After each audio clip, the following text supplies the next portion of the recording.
Garbage eggs. And garbage eggs. There is no special fancy intro to garbage eggs.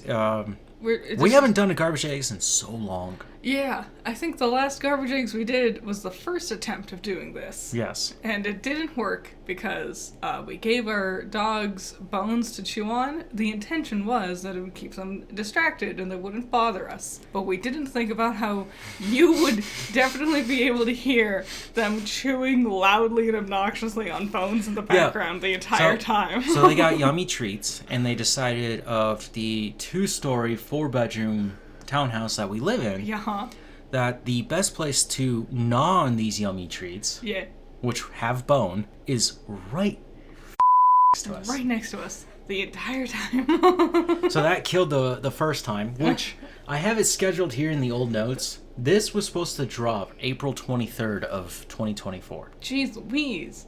Wow. So there was a second iteration that was supposed to come out before football started. And that also fell through because it just wasn't well worked. On top of all of that, your computer had like 2 different crashes that wiped all your data a couple of times. Yep. So it was doomed. It's a doomed project. It's a doomed project, and even tonight, there's signs of it being doomed. Yeah, you dropped your coffee? I dropped my coffee. You fell in the fridge like a drunk person. I so did. It was so embarrassing. I'm not even drinking. I just went to put the water, like the filter, back in, and suddenly you, I just slammed the wall. It's so like cartoonishly, like sitcom levels of like looking like a drunk person. Yeah.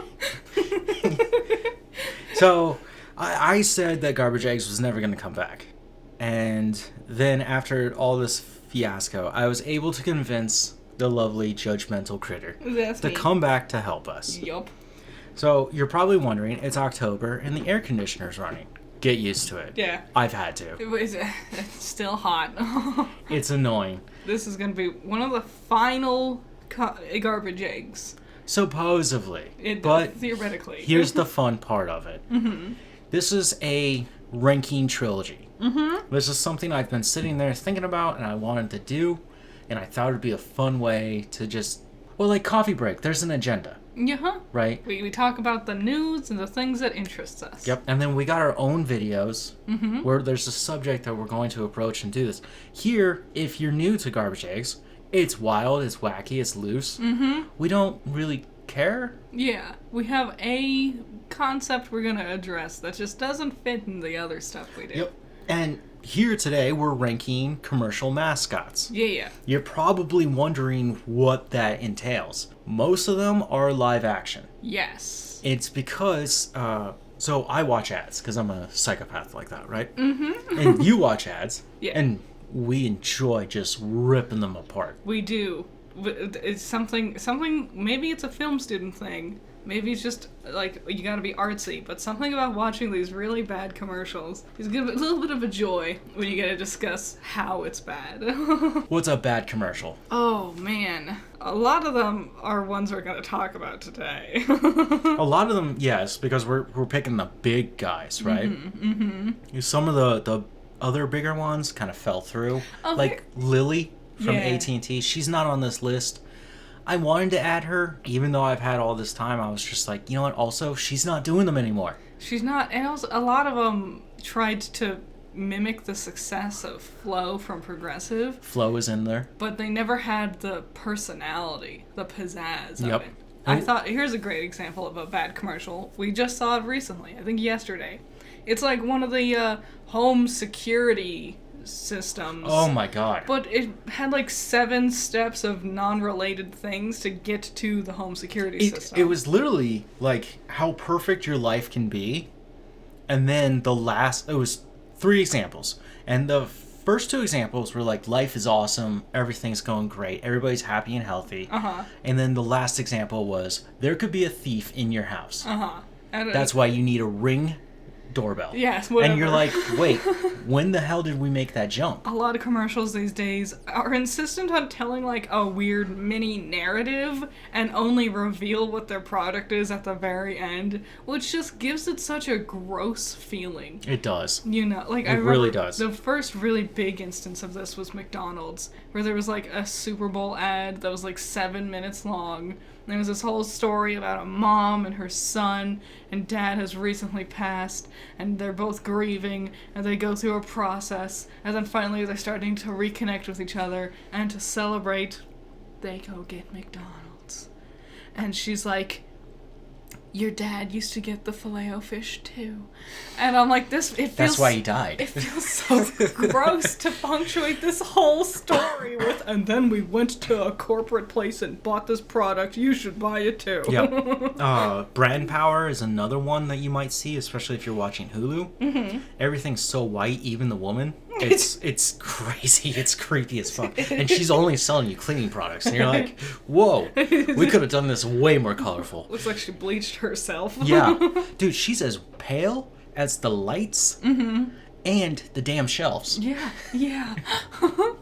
One of my favorite ads, I can't remember what it fully was, but it was one of those ads where during the Super Bowl, because the Super Bowl is a big time for ads, right? We all know that. My dad and I were watching the Super Bowl, and this ad came on, and it was about this little boy on a boat in a CGI world where he's like on this boat just traversing these giant hard waves with raining storms and crazy winds. And they're talking about how hard it could be to live life.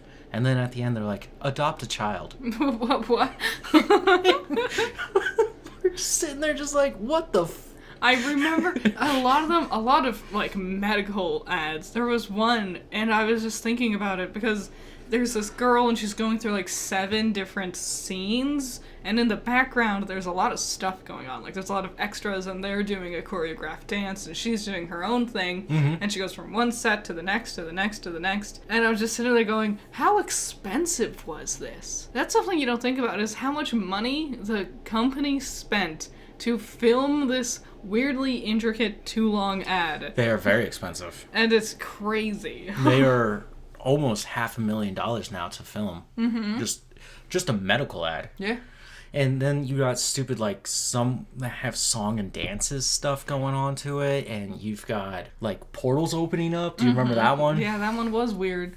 A lot of animated ones nowadays, which isn't cheaper. No, and the animation looks like crap. They always go with the lamest animations.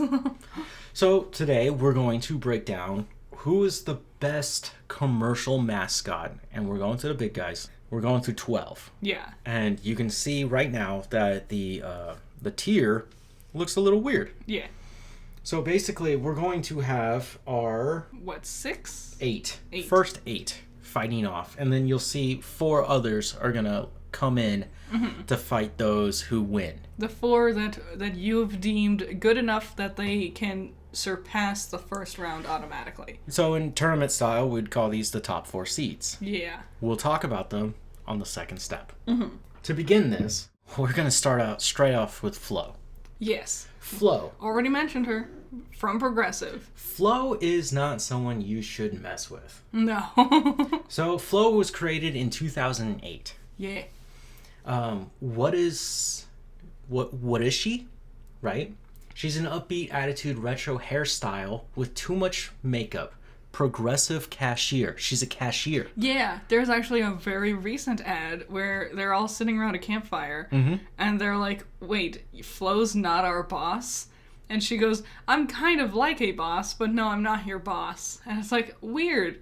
We had to re-clarify that. Flo is one of the more interesting ones because not only is she a pioneer for women, a pioneer for women in commercials. In fact, I think she's the only female character in our lineup here, if I remember correctly. I think you're right. Maybe KoolAid Man. Anyways, or there's Poppin Fresh. I think KoolAid Man would be gender fluid. We'll get there. And so back to Flo. What's her catchphrase? There really isn't a catchphrase for Flo. The closest I ever got to was only the price of what you need. Yeah, but that's more like Progressives. Yes. Yeah. What was Progressive doing before Flo? I can't even remember. I think they just had regular ads. Was it just... It's so weird. Because Flo is not the progenitor of insurance ads. It's the Geico Gecko. Yeah. And he's on this list, so we'll get there. We'll get there. But Flo sets a standard of something about... I'm fascinated with insurance commercials. See, as much as you love insurance, I love medical. Because they're always like, look at my perfect life. If I tried Truvana, I would have been able to hang out with my grandkids. And then the narrator's like, don't try Truvana if you're like weak to falling downstairs or have an ailment of dying soon. The one medical ad where it was meant you might poop yourself to death. It was like the thing it was curing was hot flashes, but one of the side effects is hot flashes. Was hot I'm like, that just means it didn't work. It's not curing anything. Flo fascinates me because she sets kind of a new standard for insurance ads. Yes, the Geico came first, but she sets this idea that a lot of people have copied since, where it's one person who kind of travels around, and they all kind of have the same personality, where they are incredibly chipper, optimistic, and cannot stop talking about how great their insurance company is. Yes. And I like all that. It's very fun. It's a chronological story. Yes. You can see, like, the slow evolution as, like, Flo gains her posse over time. Yes. So, the fun facts about Flo. She's portrayed by the American actress Stephanie Courtney. Yeah. Stephanie Courtney, she said it takes about an hour to do with the hair and the makeup. Makes sense. She doesn't actually look like that? Yeah. Well, they also film, like, several of them in one sitting. The most interesting thing about Flo is Courtney used to be a comedic actress who worked in a troupe, a comedy troupe. Yeah. So she can hit those jokes, and she will occasionally. Not every ad is great. We get that. But she has some bangers, like when she's talking to Jamie, who later comes in, and she's telling Jamie, like, it's okay, everything's going to work out fine. Yeah, they're good. Let's get some ice cream. They're a good duo. It's weird, because for me, the funniest one she has, I think, is her first one, where she talks about how she saved enough money she could get her big tricked-out name tag. Yep. But you can look at that, and then see current-day Flo, and just see how much age has happened. It's insane to, like, think about this. Character has she's existed. Almost 2 decades old. That's so crazy. It's you think about that with, like, sitcoms and movies and stuff, but never commercial people. Flo, Stephanie Courtney's character, is, again, a pioneer in women being in commercials. She has done an outstanding job and is phenomenal. Yeah. She has a slowly growing accumulation of cast around her. It's not just Jamie. Jamie's the second most famous one. Yeah, there's also the melancholy girl. Yep. And the dude. And then she has her own family where she plays all of them in the family. So there's Flo, and she's selling you progressive, right? Yes. Then next you've got the Energizer Bunny. Yeah. So, not as iconic, definitely eye-catching. There's a lot of issues with him. There's some very interesting issues. So we know Energizer here in North America with the bunny. Yes. Pink bunny, drums in the front, sunshades. Yep. And in his thighs he's got batteries, Duracell batteries, right? Yes. He is not the first iteration. No, not Duracell. Energizer, sorry. So, yeah. We're going to talk about Duracell. So the bunny was created in 1988, right? He's a pink bunny wearing sunglasses no matter what the location or occasion calls for, and he's got battery stuff inside his thighs while he pounds on a drum. Duracell, years before, had a commercial of toy bunnies. Yeah. Who also had drums. Slight variations. And same thing, powered by the battery. And they were playing it, and the one that had Duracell won, right? And they're like, buy Duracell. Duracell's the better one. And so Energizer just straight up stole that whole concept. Stole the whole concept. And then it became this lawsuit where they battled each other, I think, 2 or 3 times. To the point now where in North America, the Energizer Bunny is here, while in Europe, the Duracell Bunny is over there. Weird. There's also another variant where I think it's the Duracell Pitbull. Okay. And he attacks people. Jeez Louise. Calm down, Duracell. Yeah, we've gotten to see him. The Energizer Bunny attacked Darth Vader. Yeah. And Darth Vader got frustrated because his lightsaber wouldn't turn on because he was using the wrong batteries. Yeah, that was cute. And when this whole thing came out, there is a CGI version of Duracell where they brought back their bunny, and they did that on purpose to start up a lawsuit against Energizer. Wow. So they could fight over the character and who had it. So the Energizer Bunny is actually a complete and total ripoff. That's insane. That's good. You can't just copy other people's ideas. Energizer. Yep. And what's crazy is, without that bunny, no one would think of Energizer. Nope. But Duracell doesn't have that bunny, but you still think of Duracell. You even, like, going into this, you claimed it had Duracell batteries in it. It's just the default. Yeah, and for me, to be honest, I use Duracell. Uh-huh. Yeah. I prefer Duracell. It's the one that works. It's the one that made my Game Boy work. Yes. And that is what sold me. Also, I liked that the ends were orange, so it was easier to tell what side the positive and negative were on. It's a better looking battery. Which is so, like, pedantic in the long run. But that's part of marketing. Yep. So it's all there. I'm going to say right here, Flo wins this one. Absolutely. Flo is an original character, pioneer, trend-setting. The Energizer Bunny, beyond just ripping off Duracell, which is a sin, hasn't done anything different. Nope. It's been the same style, the same look, the same everything. And as far as pink bunnies go, if you said think of a brand with a pink bunny, I'm going to say Playboy. There you go. You know? Okay, next up, we've got the Michelin Man. Yeah. So he is a tire monster. He sure is. I'll be honest, I don't like him very much. We don't see many ads of him. No. But he is very famous. In fact, he is the oldest mascot we have on this list. Yeah. He's from 1894. Arguably the first mascot? It can't be the first mascot. No, not the first mascot, but he is the oldest for this video. Yeah. So, what he is a series of tires. Uh-huh. That are stacked up on each other to create this anthropomorphized thing. Humanoid. They're white, though. Yes. Are they white wall tires? Is that what it is? That might have been their style back then because of how old this company is. By the way, he's a French character. That explains so much. The French. I was looking at Code Lyoko the other day. Yeah. And one of those kids, I was like, what's going on? What's up with the French? Their style. I like their style. Like, I'm a huge Ubisoft fan. Yeah. But they got something weird. There's something in the water over there. Yeah, they got a pizzazz. Because they don't call it water.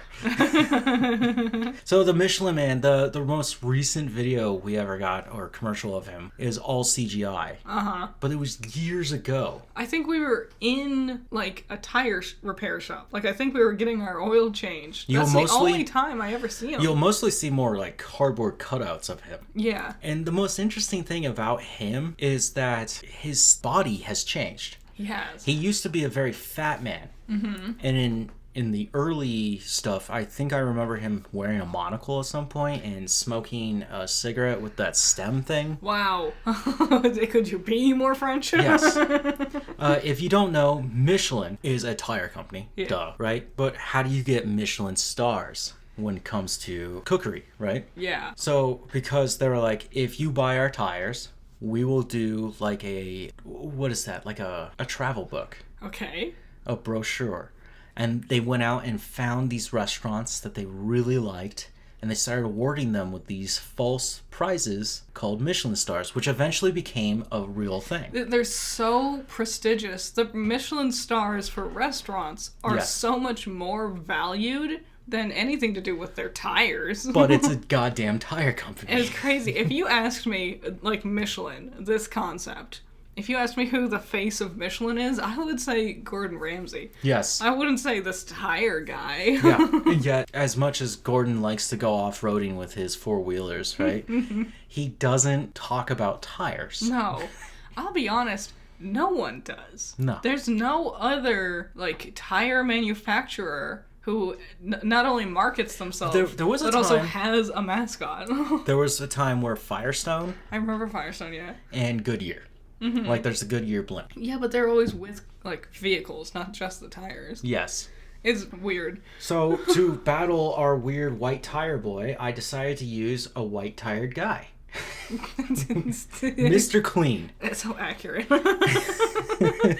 It's similar. So when you were saying that the Michelin monster was fatter and is now very fit, Mr. Clean also has like evolved into more and more of a sexualized icon over the years. Yes, he has become... Well, he kind of also started out that way. I mean, there is some... I get the idea. Like, the intention was... Pristine. They're selling to a female audience. Because they clean homes. Generally, women clean more, especially back end. When was he first made? He was first created in 1958. Jeez Louise. Yes. So yeah, would you get this... Not this sexy man to help market your products to the female audiences. They're gonna remember him a lot better than some other doting little housewife being like, I love this cleaning product. Yeah. Brand power. Yeah. No, notoriety, marketability, memorability. Yep. So what is Mr. Clean? He's a bald man with one gold earring and white-ass teeth. He does. He does have that gold earring. His brand is P&G, Mr. Clean's cleaning products. His catchphrase is, there's no clean like Mr. Clean. Sure. Mr. Clean, in every single sense, seems like he should be a suspect in Clue. In a weird way, yeah, you're like, that's Christian Bale's character in The Mechanic. Or The Machinist, where he's like super gaunt and he's like constantly scrubbing with his toothbrush. Yeah. Fun facts about him. You probably didn't know this. When he was created, he was actually live action before he became CGI'd and then became a CGI live action model. He sure is. Where there's that famous Super Bowl ad where he's like a little too cool about... Like, really leaning into the sexiness Yep. factor. Yep. And yeah, he's cleaning the house for her, and she's getting turned on, and then the husband shows up, Yeah. and he's a little jealous. And it's like, yeah, it's Mr. Clean. And then it's just a sponge in the end. Yeah. They know how to market. Sex So- sells. So the guy who played him, his name was Mr. Proper. Why didn't they get him? Because he was already bald, right? So House Peters Jr. is his name. Okay. And yeah, he just kind of had this look to him that they were like, we want to go with that. I guess, I mean... It's 58. Yeah. We're not going to really understand what they were thinking about. The bald thing made him stand out, I'm gonna say. It's the baldness and the earring. Yeah. When you see him, it's that earring, that bling. He's got Because a- it was so not okay to do that. Mm-hmm. You know? Men really didn't wear jewelry in 58. No, they did not. But, So for me, I'm going to go with Mr. Clean on this one. Yeah. The Michelin Monster's just not around. He's not even a monster. He's been phased out and replaced with Gordon Ramsay. Yeah, the whole message has just been forgotten. Yeah. The fact that you know there's Michelin tires and you know that there's Michelin stars. Mm-hmm. I think a lot of us wouldn't have made the connection like, oh, it's the same thing. No, I assumed they were named for, like, both after a place. Like, because France... Francois. Francais. In France, I assumed it was a town called Michelin. And that they both originated from this one town. Yeah. Not the same thing. Not the same company. Yep. Well, Dijon. Yeah. Dijon is a small town in northern France, and that's where they actually created the mustard, Dijon. Mm-hmm. And I think that's such a cool thing. It's also like Champagne is another small town in France. Technically, if it doesn't come from Champagne, it's not really Champagne. It's just sparkling wine. Yeah. Well, we're not going to get into that, but Mr. Clean is clearly the more memorable character. And even he's slowly phasing out, too. He is. People still love his magic erasers. Yeah, and I like he's still around. Like, I see him. But not a lot of people buy tires, I'm gonna be honest. A lot of people buy tires. I think Not because of the mascot. No. I think it's entirely because of the price point. Well, I got this friend who just bought Michelin tires. They're supposed to be like the most quietest in the world. Cost him $1,000. Like, that matters. It doesn't matter how quiet your tire is, your engine That's what he wanted them roars for. to life. He wanted this to have a quiet ride.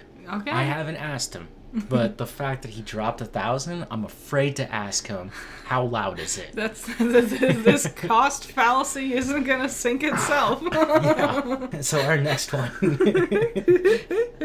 Our next one is the Afflac Duck. Yeah, a classic. Originally voiced by Gilbert Gottfried, I think? Yes. Or he wasn't, and then he was. No, it's Gilbert Gottfried. Yeah, and now he's not, because he sadly passed away. So the Afflac Duck was created in 1998. Or 99, sorry. Wow, What is recent. he? He's an American pekin duck that sometimes is a puppet, but gets very upset by the very end of commercial. Yes. So he starts dancing, he can open his wings up now. Afflac is a medical insurance thing? Yes. Okay, so earlier I said I really like insurance commercials. I don't like medical insurance commercials.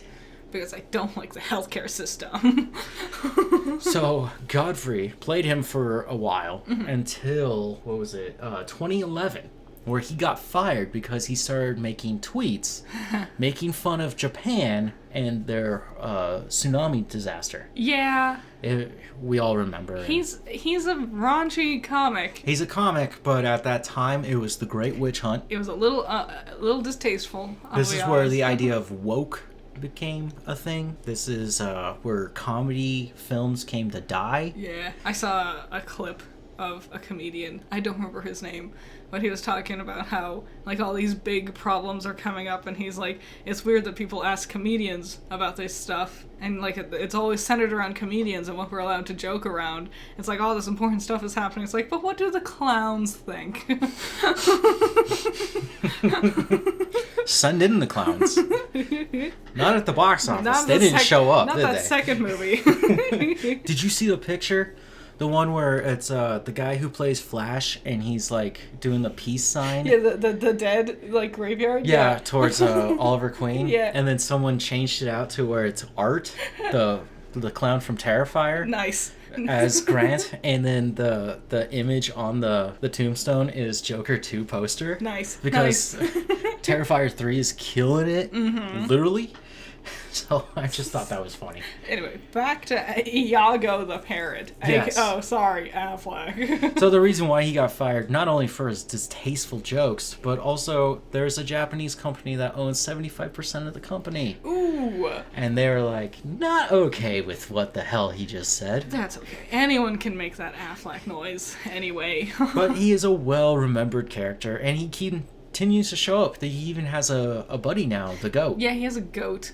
I don't like the goat. I see what they're trying to do. Yep. I don't like it. It's not working. It's writing off the DuckTales of Tom Brady. Yes. It's also, the goat says something.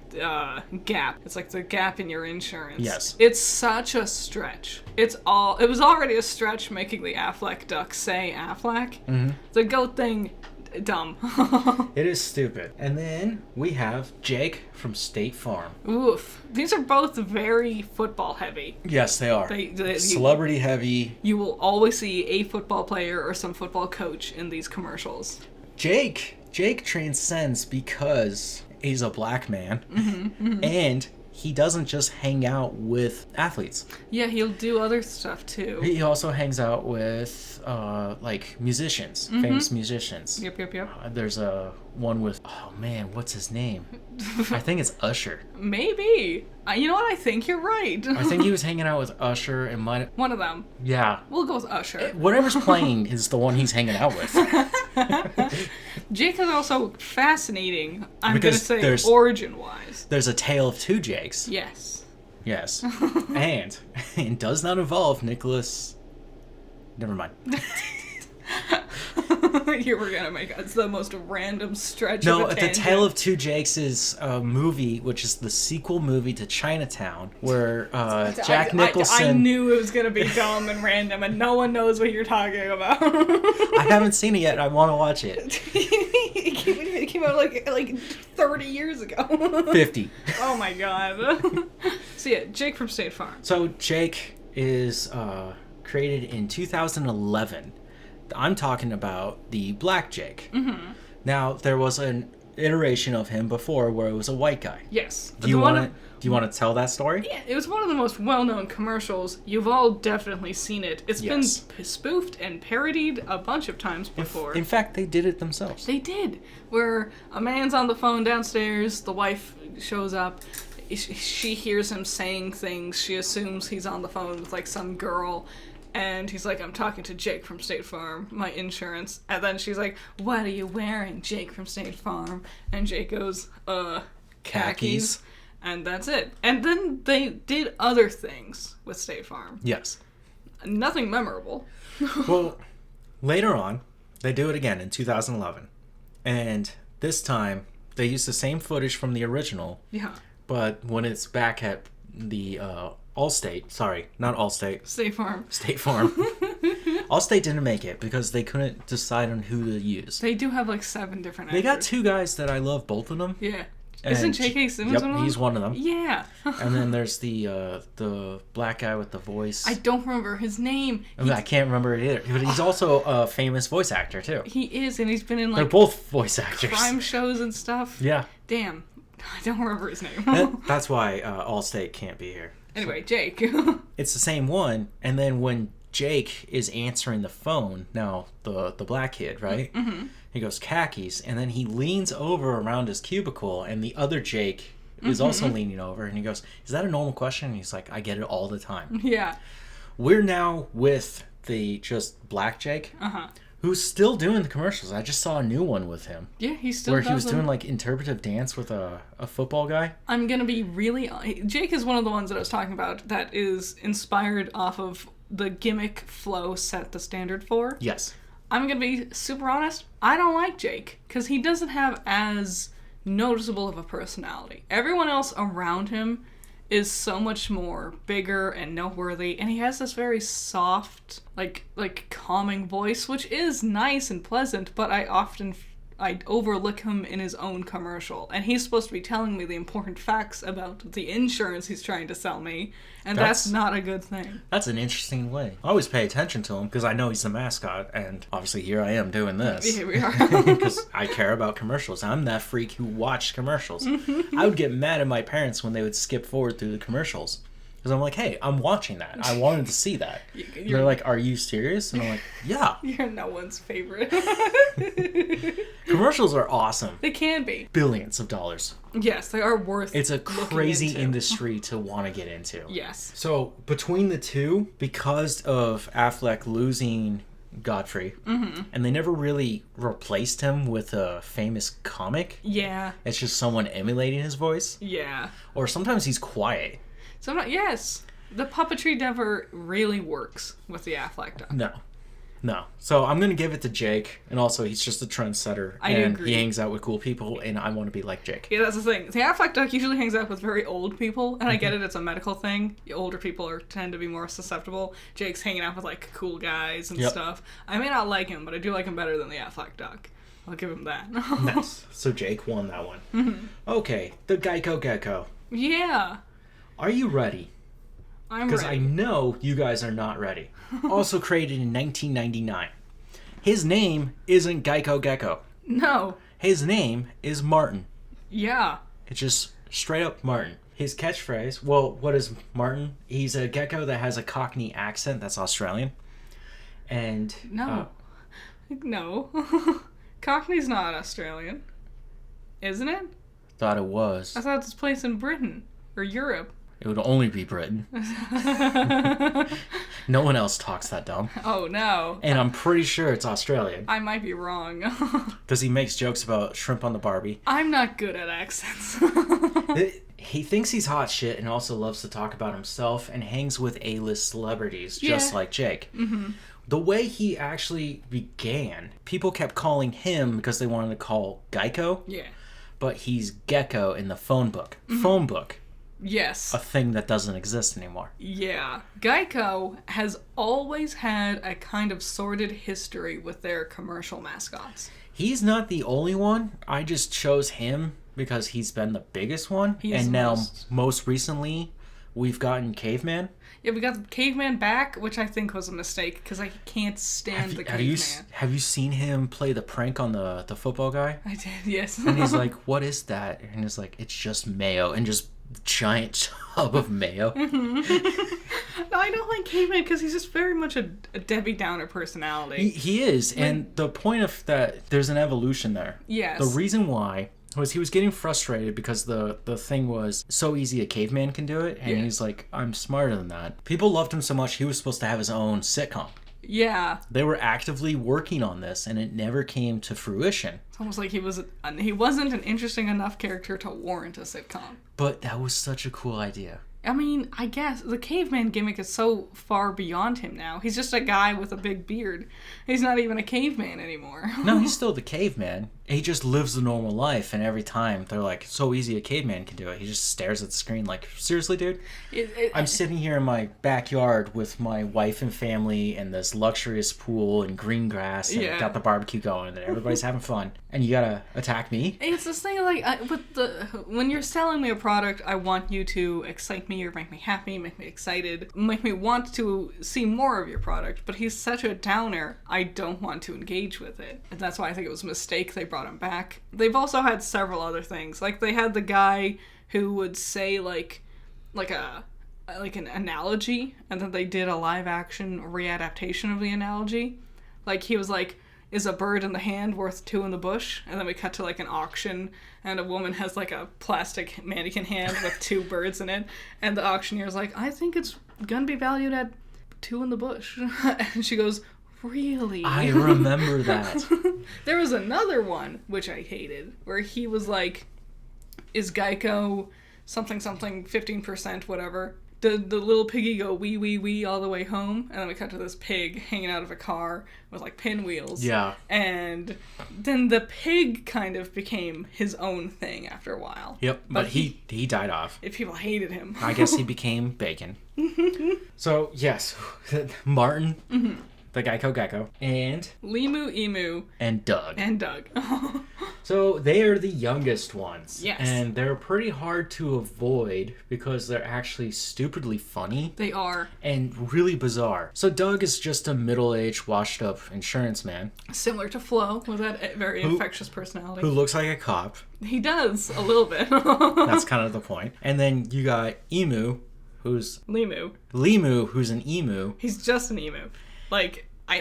They just terrorize everyone that try and sell insurance. It's such a completely weird combo. And it works so well, because Liberty Mutual, which is the insurance company they're advertising, has always been kind of blasé. Like, it's usually just people standing on a pier in front of the Statue of Liberty, and then they babble about something, insurance. And Limu, Emu, and Doug really carved the way for Liberty Mutual to really be noteworthy in this insurance commercial sphere. I do like that there's two different kind of plots going on here. Because we do have that boardwalk look where we're looking at the Statue of Liberty, right? Yeah. And then you get dumb antics like the two women talking to the baby, and the baby just goes, Liberty! Yeah. And then, so they got two catchphrases. They do. Liberty, liberty, liberty. Liberty, right? Yep. And then they also only pay for what you need, which is Doug and Limu. I like Doug and Limu. I think they're fun. They are funny. Their antics are so hard to predict, because you never know what they're gonna do. Like, Flo's always kind of just sitting around talking about Progressive. Yep. Limu and Doug will be in weird places doing weird things, and also Doug will mention insurance. And then we cut to Limu, just the actual real emu, doing something that it shouldn't be doing because it's actually a wild animal. Yeah, so the one you're talking about where they're having a barbecue with their families.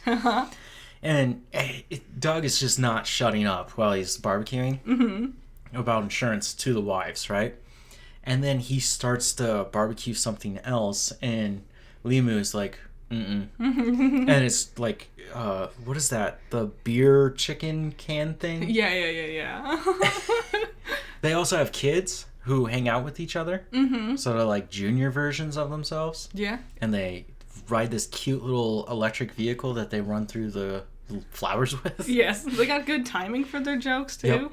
I think it's also like they know they haven't expanded. Like we're not adding weird new characters to the group. It's just Limu and Doug. Yep. So far, at least. So Doug's actually the last one to be added to that. Limu was their original mascot, and then they pulled back from that and started doing those boardwalk ones. Really? Yeah, I started learning about this, and then they decided to bring in a human character to help Limu. Makes sense.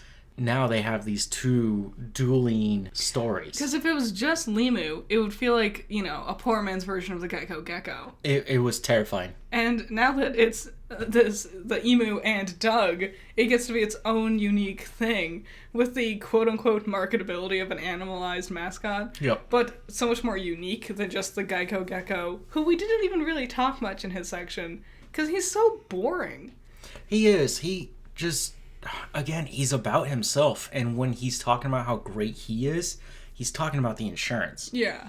And that's not a good sell. He's also very drony. He tends to just kind of, like, meander around a space and just drone kind of poetically.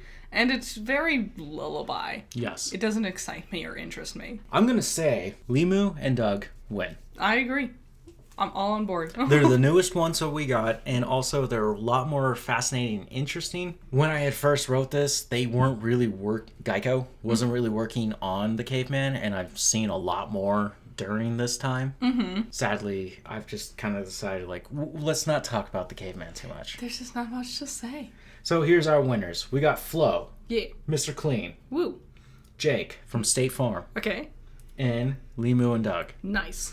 So here are our top 4 seats. Yes, the ones who are big enough and iconic enough that they don't need to do the original preliminaries. Oh, these guys will push you to the side with a single arm. Yes. I mean, a stiff arm to the face, and you're out of bounds, okay? Who's first? This one's going up against Flo, right? Yep. Who is this? Well, I figured Flo is so powerful and unique and just awesome. She really is. That our beautiful princess would have to fight the evil king clown. Ronald McDonald. Classic. So Ronald McDonald, I don't have to tell you too much, but here's what I've written down about him. Mm-hmm. Okay? He was created in 1963. Okay. What is he? He's a f***ing nightmare demon from hell to remind you that eating McDonald's is a sin. His catchphrase is, look for the golden arches. That's the portal to hell. Fun fact, you know everything he's already said. Yes. I think it's pretty obvious what his biggest downside is right away. He's not the mascot anymore. No. He really got phased out when there was a real unfortunate, like, clown phase. So the Attack of the Killer Clowns in reality. Because people have this weird, I want to say stigmatism? It's just a phobia. I've noticed clowns are now only associated with, like, horror, Halloween. I only see them around horror concepts. It's true, I was talking about art. I think it's a Western thing, mostly. Like, Yeah. I think Japan was like, what? Why are you guys afraid of clowns? Yeah, they're supposed to be the silly, wacky ones. And let's be honest, it's mimes. Just kill them all. They're the same umbrella. They're not. No. Mimes, jesters, and clowns. There's a Venn diagram. Mimes' umbrellas are red and black. They're terrible. I have a personal problem with mimes. Clowns, I don't care too much. Whatever, you just put on silly makeup, right? I think clowns are fun. I understand, like, especially, like, aimed for kids. A clown mascot makes a lot of sense. Yep. He also had a whole crew of friends, his squad. Which his friends are now slowly growing in popularity. We had Grimace Day. Grimace is more popular than Ronald is nowadays. Yeah. There was Birdie. Yep. And the Hamburglar. Yep. There was a video game on the NES, and I owned it. It was called Mick Kids. And you just ran around and did platform puzzles and got puzzle pieces or something. Were you white kids with freckles and red hair? You had 2 options. One of them I always read as a little Hispanic boy, and he had a hat. And the other one was a black boy. He had, like, tall hair. Makes I liked sense. playing as a black boy because I liked his hair better than the hat. Okay. Yeah, so Ronald McDonald, he used to be the big guy. He was the big guy for so long. And then a lot of weird issues came up. There is abuse. Yeah. There's just the phobia of it. Yeah. Then there was that time, like I said, Attack of the Killer Clowns. Yeah. I think he's still a cartoon on the kids' meals packaging. Yeah, they haven't forgotten about him. Yeah, but he's not. They don't talk about him. Yeah. He's just there. I just remembered. There was a Ronald McDonald at my school one time. When I was in first grade. We had an assembly. I don't remember what he talked about. I think shapes. I remember there was something about shapes going on. This one's a boot. This one's a bell. Yeah. If you know what I'm talking about, write it in the comments. So, Ronald McDonald, or Flo. I would give it to Flo because she's still going, arguably. So, here's the thing, and I totally agree with you. Mm-hmm. Just to further emphasize on this, Ronald McDonald is big, and he's legendary. The thing is, just like the Jolly Green Giant, no one talks about them. No. You see them, you identify them, and you know the brand, and they're very successful at doing that. They are. But when it actually comes to brand power, welcome to Garbage Eggs.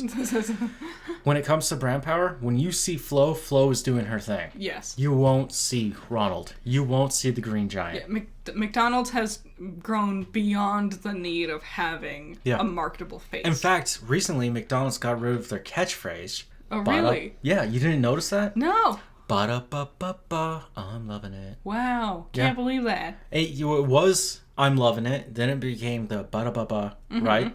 And then together. And then now it was ba-da-ba-ba. And then you just fill in the rest with your head. Yeah. Smart marketing there. What is it now? Nothing? Nothing. Weird. I do like the fact that both Flo and Ronald had, like, posses. Yes. They could fight each other. Yes. Jamie would totally kick Grimace's ass. He wouldn't. Grimace would win. He'd be the only one on Ronald's team to win. Grimace is probably the actual serial killer of the whole thing. Yeah, and poor Ronald took the bullet for him. He's the John Kramer. He's the one who grinds the meat. You all play a game. Live or die, make your choice. Wake up in a bathroom, there's a Happy Meal in front of you. Just suds everywhere. Potato suds. I don't understand. Why's the McFlurry machine out again? Stick your hand in. Oh, it is jammed. Oh, it's dirty. Dude, I can't believe the FBI had to get involved with the McFlurry machine. Did they ever find anything? No. Aw, that's I was so really disappointing. hoping. It's when you learn, like, that one... I think it was a McDonald's thing. Like, that, like, lottery thing was rigged. Yes. Crazy. That's a fun documentary. That came out during the lockdown. If you McMillions, I think it's called. Yeah. It's on HBO. Watch it. Good stuff. If you're really interested about just the industry of fast food, that's a fun little sit down. Yeah, I'm gonna give it to Flo. Flo is number one. Yeah. Flo, again, is just dominating. And she's still around. Yeah. Next up, our second legacy character. Yeah. The KoolAid Man. Woof. KoolAid Man. Oh, yeah. Everyone's parodied. Like Family Guy. Family Guy made it famous. If everyone knows the KoolAid Man. I don't think Family Guy made him famous. I think he was famous before Family Guy. I'm pretty sure Family Guy made him famous. Okay. Who's he up against? He is up against Mr. Clean. That's a dirty match right there. So the KoolAid Man was created in 1974. He feels like a 70s kind of thing. He is an anthropomorphic pitcher filled with red. What? Filled with red. It's just red. That's the flavor. Blood. No, he's red. Sometimes he'll show up in different colors, but he's mostly red. I do remember, like, I think there was a toy where he was blue. And I was like, sometimes he's blue, sometimes he's purple. That's not right. Nah, he's red. Yeah, he's red. And he bursts through walls. His catchphrase, oh yeah. Oh yeah. Fun facts, he was actually shown in 1954. So you're going to ask me, Took wait, 20 years? why the 20-year difference? The way that we see him today, he's a giant pitcher with arms, legs, and a Yes. face, right? Sometimes he has shorts. Not every time.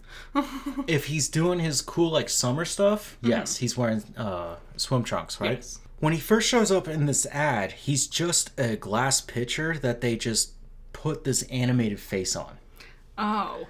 And the whole thing was, you just get some water, get the packet, and you can serve it to your kids, and they're going to be happy. I mean, that is the product, technically. It is. As if you don't have that sugar. You've seen that Vine, right? Where she accidentally drops, like, her whole jar of sugar, and Yeah. it just eats it in seconds. Yeah. Well, I would say the more famous one, that is crazy how fast it got eaten, was Bert Kreischer on Two Bears. So gross. It's so... ugh. It's too much, man. Jeez. So the KoolAid Man's against Mr. Clean. Yes. This is a tough one, I'll be honest. I'm going to be very clear, it's the KoolAid Man. I agree. They've both kind of waned over the years. It has to do with the products they're selling, right? Mr. Clean products actually work. Yes. And KoolAid products taste good, so they work. Yeah. So there's no reason to argue about that. I think... It has to do with which one, when you identify them, right? You see them with your eyes, and you realize, like, oh, that's the KoolAid Man, or that's Mr. Clean.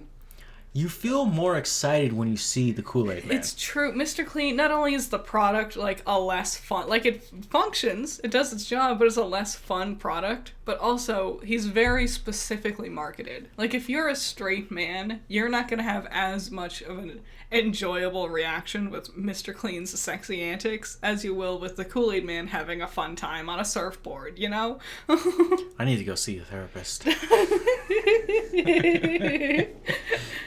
No, it has to do, really, with our childhoods. Chores. Cleaning. Yeah. Right? Negative connotation. Yes. Having fun, summertime, hanging out with friends, drinking some yum-yums. Right? KoolAid Man. Yep. Positive.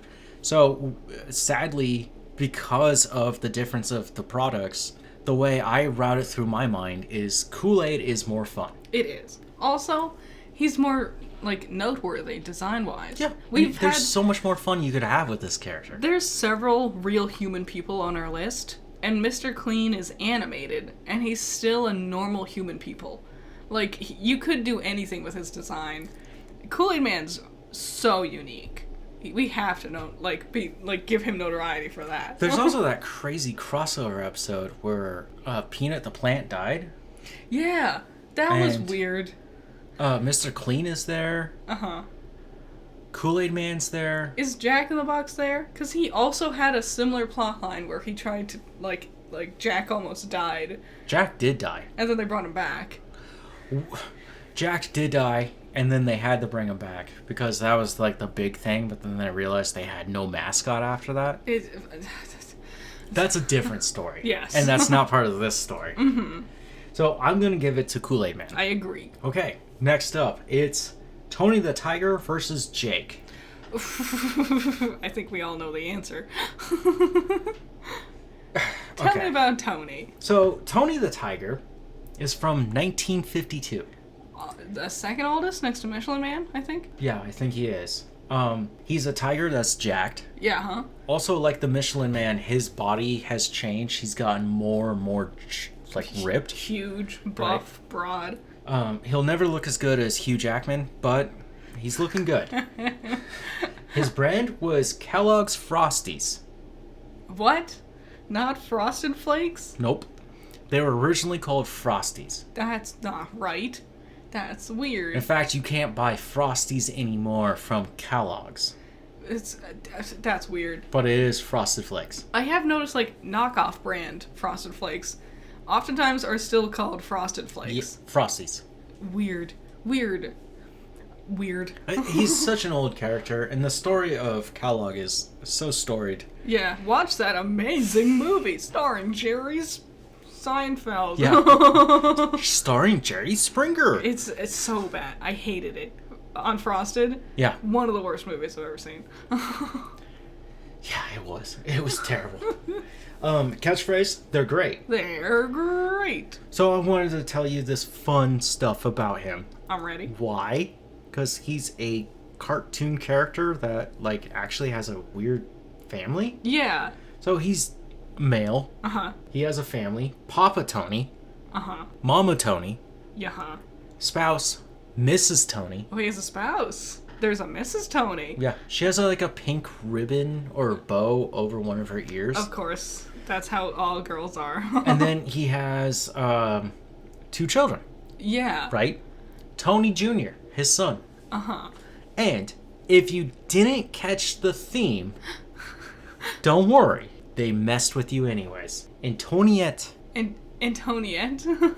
Am I wrong? Antoinette? Is it Antoinette? I don't know. It could very well be Antoniette. Why couldn't it be just like something like... I don't know, because it's Mama Tony and Mrs. Tony. Why couldn't it just be Daughter Tony? I don't know. Anyways, Tony the tiger. He's been everywhere. He's also... There was old commercials where he had just like 2 little buddies who hung out with him. Dude, his arch villain in the 90s. Yeah. Where they went totally CGI'd with him. Uh-huh. He was fighting a cheetah. Yes. And he was hovering around on a surfboard like the Silver Surfer. It was weird. Like, that doesn't make any sense. I get it because like other cereal mascots, like Toucan Sam had like whole adventures and stuff. Like it's not like out of the norm for mascots for kids products to like have a kind of a narrative. Yes. But you got tricks. And Tony, with at least for as long as I can remember, never really did that. It was always very like health conscious. Like he would just be on the football field playing soccer or something. I really implore you to do this. When you go into a grocery store or a retail store and you're looking for things, open your eyes and you'll realize that Tony the tiger and Toucan Sam are the ones. It's sometimes who's the Rice Krispie boys? Snap, Crackle, Pop. You'll see them, but Tony mostly. Tony is he's a protein powder like flavor. Yeah. It's because he's very like health conscious. Yes. And like there's been a like especially like ever since the early 2000s there's been a big health craze. Yep. And he's kind of the only cereal mascot that promotes that. So because of how old the character is, he's had some racist things going on. Yeah. And then now we've got this newer version, the better version. He's getting more swole than ever. Yeah. And he loves just being outdoors, hanging out with kids. Should we call the police? Probably. Very big coach vibes, you know, like encouragement and whatnot. Yes, he is. He's there. Between him and Jake from State Farm, I think it's no contest. It's Tony. Tony's Tony, obviously. More prevalent throughout. Like, not only did I not like Jake, but Tony's so much more noteworthy and interesting, and Jake just sucks. Yep. And our number 4 seed, right? Poppin Fresh. Now, who is Poppin Fresh? You would know him as the Pillsbury Doughboy. Yeah. This is his actual name. His name is Poppin with an asterisk. Fresh. That's weird. He's weird. Yeah. He was created in 1965. He's also an anthropomorphic dough man who giggles every time you assault him.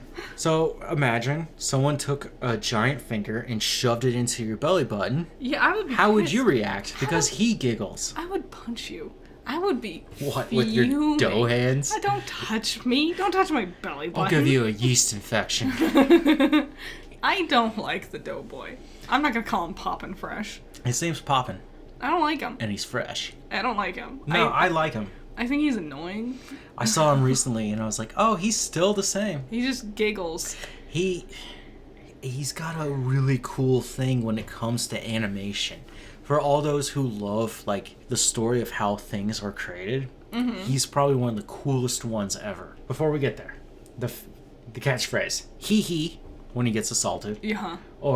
And Pillsbury says it's best. This is a very old saying. This is the original saying. Sometimes you'll see it on the box, but never in the commercials anymore. Usually, when I think of Poppin Fresh, I think of Christmas because that's the only time I ever see him these days. Yes. And usually this is the time for him. At the very end of the commercial. Like, it's the mom and the daughter making the cookies, and then at the very, very end, you see him, like, push the logo into place or whatever. Yep.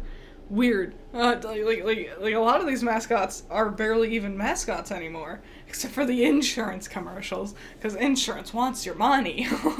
So, what was I talking about with the animation? In 1992, the first CGI commercial featuring Poppin Fresh was directed by Tim Johnson, who was also one of the co-owners of DreamWorks. What? He's a DreamWorks character? He's a pre-DreamWorks character. Oh my god. That's cool, isn't it? That explains a lot, actually. They have a very unique style. Hey, look, DreamWorks, they've been trying really hard. They got some hits behind them. They do. Dragons. Kung El Fu Dorado. Panda. Yes. Spirit. That's not DreamWorks. Fight me. Is it?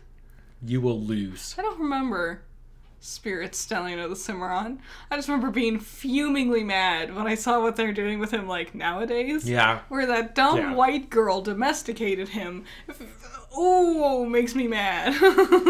We all gotta fall in love somehow. No. I just thought it was cool that before DreamWorks was formed, one of the guys who does all that stuff created him. Who's Poppin Fresh up against? He is up against Limu, Emu, and Doug. Oh, I would give it to Limu and Doug. Really?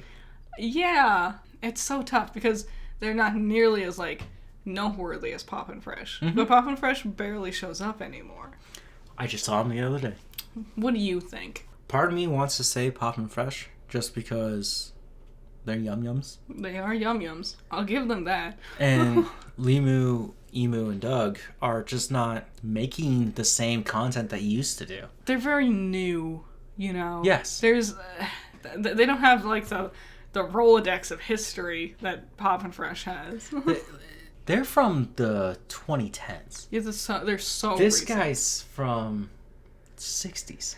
Also, and he's still around, so he's very successful at what he does. And if we're talking about things like insurance, oh boy, do I want to buy insurance? Yeah, do you want insurance or do you want to eat some good, like, half-assed cookies? Nice, yeah. And I do see him all the time at the store. Like, regardless of how often I see him in commercials, he's definitely plastered all over their products. So do we agree? Poppin Fresh? As much as I love Limu and Doug, they're my favorites personally. But for this list, I would concede is Poppin Fresh. Okay. We're now down to the last four. The final four. No. No? Well, yeah, the final four, but the semifinals. Oh. Okay, here we are at phase 3. Bum, bum, bum. The multiverse. I'm just kidding. So it's Flo versus KoolAid. This is a tough one. It's Tony versus Poppin Fresh. A slightly less tough one, I'm gonna say. Let's talk about Flo and KoolAid. Yeah, because they're both very iconic, but in completely different ways. Yes. What are you thinking? From everything I've read about Flo, amazing. Just knocking it out of the park. She's done so much. Yep. She's created a whole new universe of characters around her. Mm-hmm. KoolAid Man. It's impressive. Breaks down walls and says the same thing he always says. Yep. He's got one gimmick and it's cute. He does it very, very well. He's got it. He's fun, but Flo has more outstanding starshine, I'm gonna say. And I think if you're working on making KoolAid Man be more entertaining, perhaps look at these better mascots and realize that you could easily take Flo out and put KoolAid Man in. Yeah. Right? Well, KoolAid, he doesn't do much anymore. He's often pushed aside for the sake of the product. Yes. Which makes sense. It's a kid's product. It's a yummy little drink. There's not a lot to expand on. Mm-hmm. But I don't know. Cereals have managed to go above and beyond. Oh, they haven't made a cereal version of KoolAid Man. They have not. Not yet, which is crazy. They've done like those little Sour Patch gummy Gremlins. Why did you ever think that was gonna work? That was such a weird time for Sour Patch. They did a lot of weird stuff. They did. Remember when they like reached out personally to Markiplier? Mm-hmm. That was weird. That was a weird time. Fun. He's weird. a cool guy. Yeah, I get it. But I can also understand him turning it down. Well, Flo is just ebbing and flowing. I think it's also, like, she's not, like, her commercials are not obnoxious. Despite the kind of obnoxious nature of insurance ads, they're always very chill. Like, I don't get bothered when the same one has repeated multiple times. Yes. Because it's just a nice, chill moment, you know? Maybe that's the old person in me. A kid might be much more bored by it. It's also been just so many years of establishment with these two characters, where I feel like with Flo, we can keep going. We can do another decade. Mm-hmm. After that, we have to retire her. I feel like KoolAid Man has kind of already retired. Like, he's still there. He hasn't gone away. But the product, KoolAid, will never go out of fashion. No. And everybody loves it. It's just, when it comes to iconicness of mascot characters, it's definitely right there. Mm-hmm. So next is Tony and Poppin Fresh. So this one's a lot easier to go through because Tony's way better than Poppin Fresh. Tony could flatten him out into a pizza. He could. And then he would be disappointed that the pizza didn't have better, like nutritional stuff. Yep.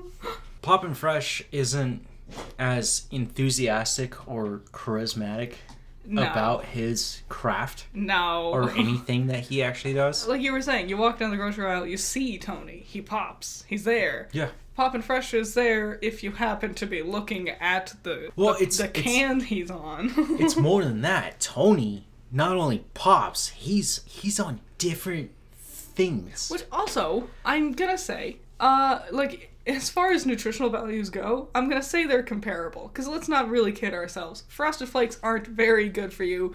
They're frosted because they're covered in sugar. Yes. Just like anything the Pillsbury Company is doing with the Doughboy. Yes. But Tony sells it. He has, like, pizzazz. He has charisma. He has a presence. Poppin Fresh is a weird little dude giggling in the background. And no one likes him. Yeah, one appears at, like, soccer practice to hang out with your kids. Mm-hmm. And you're like, yeah, I feel like maybe a little Boy Scouty-ish. Mm-hmm. While the other one, he's in your kitchen. Yeah. And you're like, the doing here? He doesn't talk to you. He just kind of, like, pushes more products at you. Yep. Like, yeah, make the cookies too, fat ass. Yeah. Oh, you just made those cinnamon twists? Well, don't you want more? Yeah. Do you want your grandkids to love you? That's the other thing, the age difference. Mm-hmm. So Tony the Tiger is more for millennials and the generations above. They've really reinvigorated that idea of what the message is. Yes. Because when you look back at these old Tony the Tiger things, yeah, he's just selling you cereal. Well, now he's like, I'll sell you cereal and happiness and fun and camaraderie. Also, I could be wrong, but I could have swore I remember, like, Frosted Flakes, Tony the Tiger specifically, doing a lot of, like, charity work. Yes. Sort of. Yep. Poppin Fresh isn't doing that. Nope. Poppin Fresh can barely be bothered to show up in his own commercials half the time. Mm-hmm. It's Tony. It's obviously Tony. It's Tony. Okay, so the final and the fourth and final phase, it's Tony the Tiger versus Flo from Progressive. Quite the lineup. Part of me really wants to say Flo. I do really like Flo. I love Flo. She's so... Okay. She's very charismatic. She has a lot more going on than Tony. Yeah. Like, Tony still feels like that corporatized mascot character. Flo has... Like we mentioned earlier, they were talking about the caveman getting a TV show. Mm-hmm. And I'm like, that would make no sense. I could see Flo from Progressive... Not the actress, like the character, Flo from Progressive, actually getting a TV show. And it would work. It would be fun. It would be. It would be a nightmare to film. What do you mean? It's just that white void that their company exists in. Yeah. Well, Tony the Tiger is... Can you sell insurance in a grocery store? No. That's the biggest problem holding them back. And Tony can.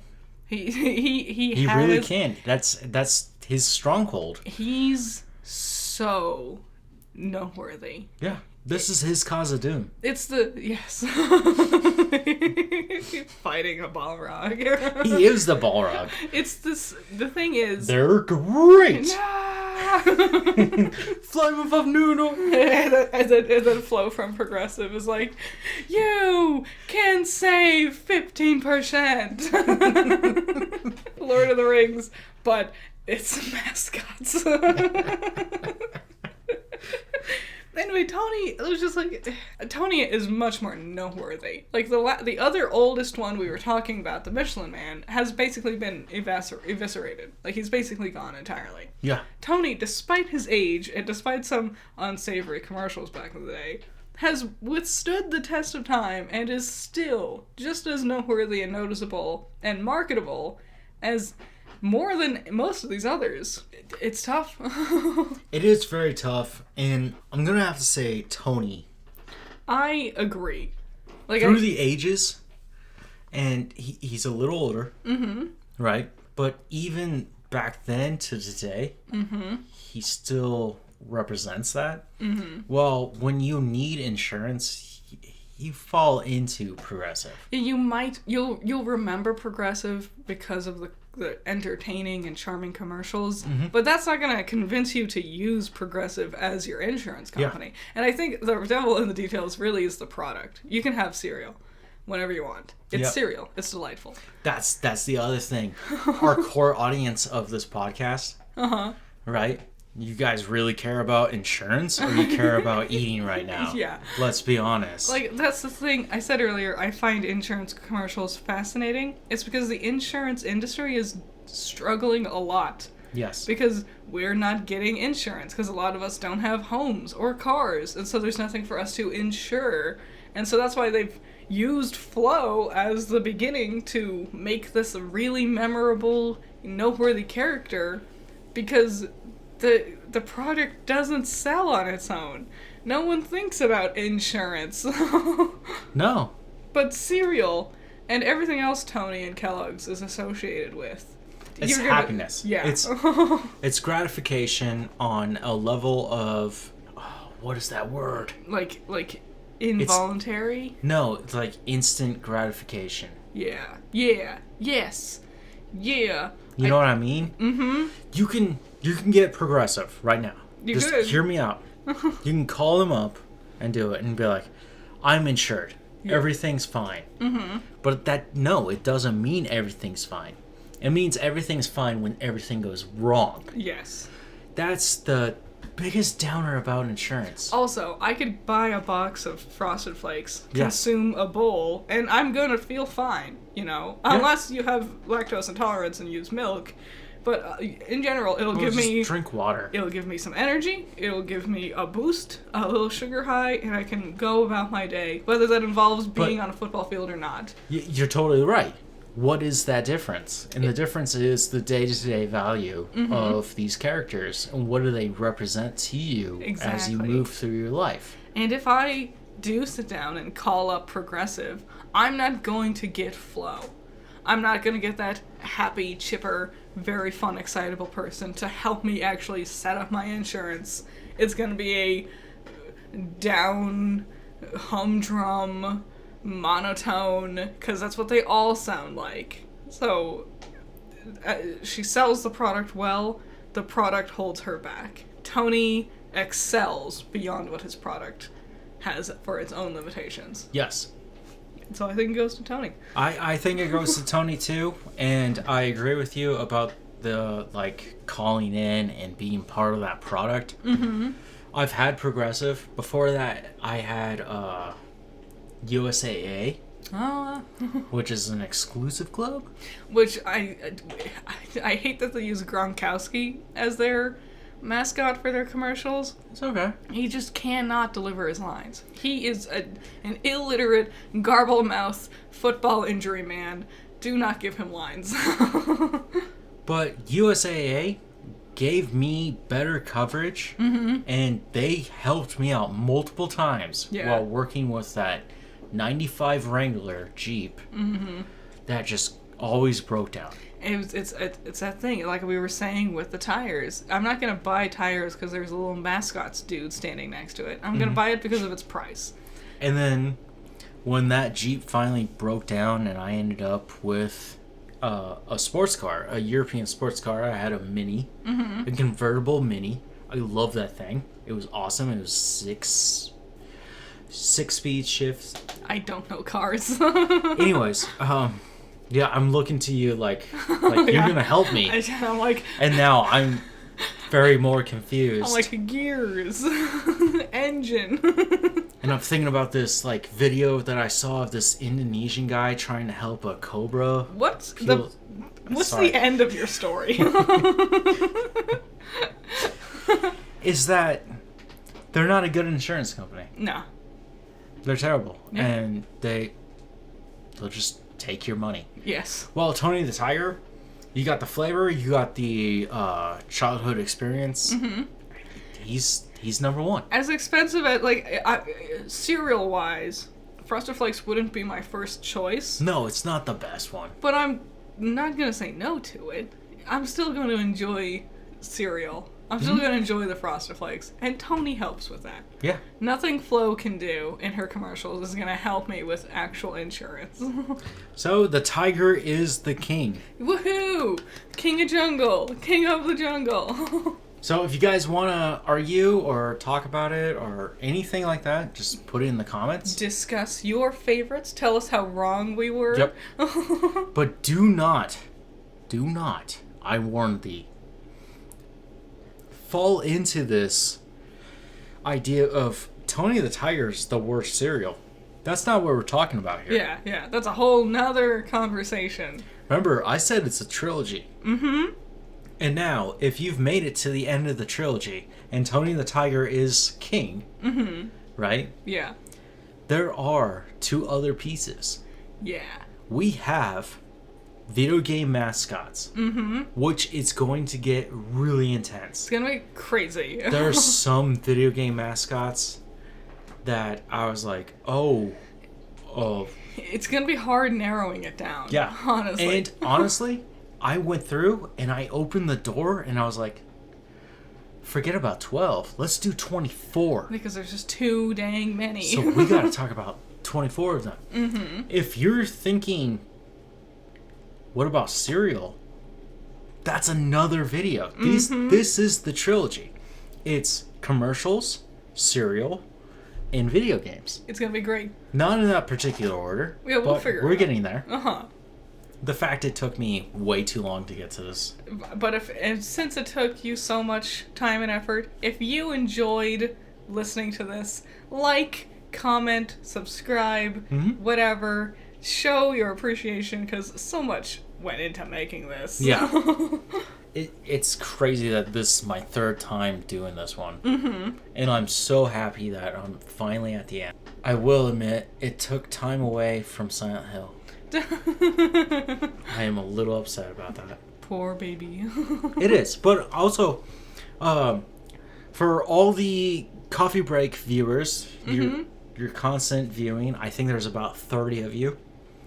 Love you guys. Yes. And I know you're going to show up for this one. Yeah. And I just want you to know that I love you. And there are going to be special things later on just for you guys. But right now, let's finish out this awesome trilogy of ranking videos. Heck yeah. While we still have the chance. So, that's the end of Garbage Eggs? That's the end of the Garbage Eggs. Is there something you want to talk about? This comes out Tuesday. Nope. Stay safe. Be cool. Happy Halloween. Yeah. I know, it's the greatest Halloween video you ever wanted. Yeah. For Halloween, I want to learn about Tony the Tiger. Yeah. Poppin Fresh. Staying fresh. Bye-bye. Bye. Testing. 1, 2, 3. 1, 2, 3. Testing. Testing. So what I was saying about that is when touchscreens started coming out, boomers and our parents' generation, Uh-huh. they started touching everything. And they were thinking everything just magically became a goddamn touchscreen. and it didn't matter how many times you told them this one's not a touchscreen. Yeah. I mean, they were already the kind of people who like get too much into other people's personal space to begin with. Mm-hmm. So, and they're also the generation who said this over and over and over again. You look with your eyes, not with your hands. Heaven forbid I touch something that's intended to be a tactile thing for a kid to be entertained with. But, now suddenly, get their fingers up on everybody's screens. Yep. I love that weird slight touch, the hand to the back. Mm-hmm. Like as if you're gently guiding me to something towards success or comfort. It's always gross. Yeah, and you're like, no. It's always gross, especially when strangers do it. Strangers get too close to other people, especially other people's children. Which is that's so gross. Weird. That is nasty. Mm-hmm. Okay, well, it's